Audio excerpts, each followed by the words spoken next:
इस मामले में एनडीपीएस के अंतर्गत कार्रवाई होगी। ये उत्तर प्रदेश सरकार इस मामले को कोर्ट में जीती है। इसका जो सबसे बड़ा होलसेलर, जो बड़े होलसेलर हैं, जिसको सबसे पहले एसटीएफ ने पकड़ा था 2016 में, उसको लाइसेंस समाजवादी पार्टी ने जारी किया था। इलीगल ट्रांजैक्शन भी जो हुआ है वह भी आपकी लोहिया बहाने के एक पदाधिकारी के अकाउंट के माध्यम से हुआ है कि पढ़ाई लिखाई से आप लोगों का कोई वास्ता है नहीं, इसलिए आप लोग हमेशा इस प्रकार की बातें करते हैं। अपराधी छूटने नहीं पाएगा और चिंता मत करिए, समय आने पर बुलडोजर एक्शन भी, उसकी तैयारी भी रहेगी। उत्तर प्रदेश में कोडीन युक्त कफ सिरप मामले में सियासी संग्राम जारी है। विधानसभा में विपक्ष का जोरदार हंगामा तो मुख्यमंत्री योगी आदित्यनाथ ने कफ सिरप मामले में करारा जवाब दिया है, जिससे विपक्ष का मुंह बंद हो गया है। मुख्यमंत्री योगी आदित्यनाथ ने कहा है कि इस पूरे मामले में समाजवादी पार्टी के नेताओं का हाथ है। जांच होने दीजिए, दूध का दूध और पानी का पानी हो जाएगा, बुलडोजर एक्शन भी होगा। सुनिए मुख्यमंत्री योगी आदित्यनाथ ने और क्या कुछ कहा। कोडीन कफ सिरप से उत्तर प्रदेश के अंदर कोई मौत नहीं हुई है।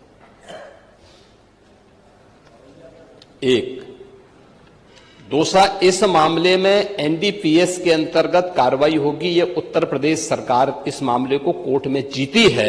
उत्तर प्रदेश ने इस मामले को लड़ा है। तीसरा, उत्तर प्रदेश में इसका जो सबसे बड़ा होलसेलर, जो बड़े होलसेलर हैं, जिसको सबसे पहले एसटीएफ ने पकड़ा था 2016 में, उसको लाइसेंस समाजवादी पार्टी ने जारी किया था।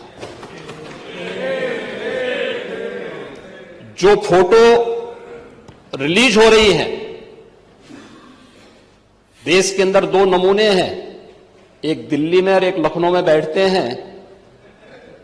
जब देश में कोई चर्चा होती है तो तुरंत वह देश छोड़ करके भाग जाते हैं, और मुझे लगता है कि यही आपके बबुआ के साथ भी हो रहा होगा। वह भी देश से फिर जाएंगे इंग्लैंड की सैर सपाटे में, और आप लोग यहां चिल्लाते रहेंगे। महोदय, कोडीन कफ सिरप का मुद्दा जो इन्होंने उठाया है, मुद्दा था नकली दवाओं के सेवन के कारण होने वाली मौतों का, और उसके बारे में हमने पहले ही बताया है कि नकली दवा के कारण होने वाली मौत के प्रकरण की कोई भी बात अभी तक शासन के संज्ञान में नहीं आई है, और समय समय पर एफएसडीए विभाग इसको लेकर के छापेमारी करती है, कार्रवाई करती है। कंपनियों में भी इस प्रकार की कार्रवाई होती है। यूपी के अंदर कोडीन कफ सिरप, इसके केवल स्टॉकिस्ट हैं, होलसेलर हैं। इसका यहां पे प्रोडक्शन नहीं होता है। ये मध्य प्रदेश में, हिमाचल में और अन्य राज्यों में होता है, और जो मौत के प्रकरण सामने आए हैं वे मौत के प्रकरण अन्य राज्यों में आए हैं। जिन राज्यों में आए हैं वह जो भी प्रकरण सामने आए हैं, यह तमिलनाडु में बने हुए एक सिरप के कारण सामने आई है। ये पूरा प्रकरण इलीगल, यानी इसमें एडिटेशन का भी नहीं है, यह इलीगल डाइवर्जन का है। इस डाइवर्जन के माध्यम से इन होलसेलर ने, जिसमें सहारनपुर का भी है, गाजियाबाद का भी है, वाराणसी का भी है, लखनऊ का भी है और कानपुर का भी है, इन लोगों ने इसको उन देशों में पहुंचाया है, उन राज्यों में पहुंचाया है जहां मद्य निषेध है, लेकिन वहां पे नशे के आदी लोगों को इसको लेने की एक आदत सी है, तो वहां पर उसका दुरुपयोग किया गया है। जबकि बिना चिकित्सीय परामर्श के इसका सेवन नहीं हो सकता, खासतौर पर बच्चों के लिए।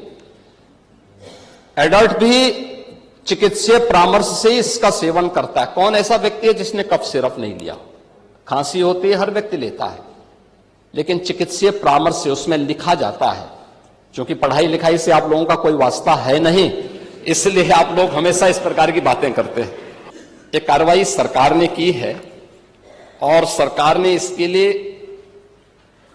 79 अभियोग अब तक दर्ज किए हैं। इसमें 225 अभियुक्तों को इसमें नामजद किया है। 78 अभियुक्त अब तक गिरफ्तार हुए हैं।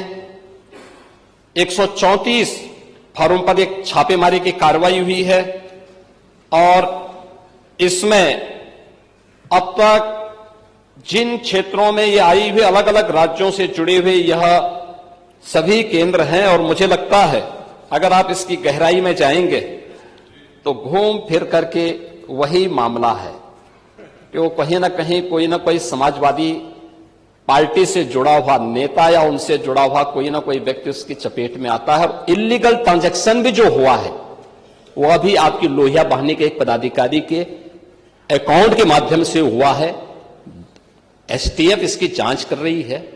इस पूरे मामले में हाईकोर्ट से उस पूरे मामले को एनडीपीएस के अंतर्गत इस मामले में मुकदमा चलना चाहिए। यह उत्तर प्रदेश सरकार ने इस लड़ाई को लड़ा है और उसको जीता है और इस मामले में कोई भी अपराधी छूटने नहीं पाएगा। और चिंता मत करिए, समय आने पर बुलडोजर एक्शन भी उसकी तैयारी भी रहेगी। उस समय चिल्लाना मत।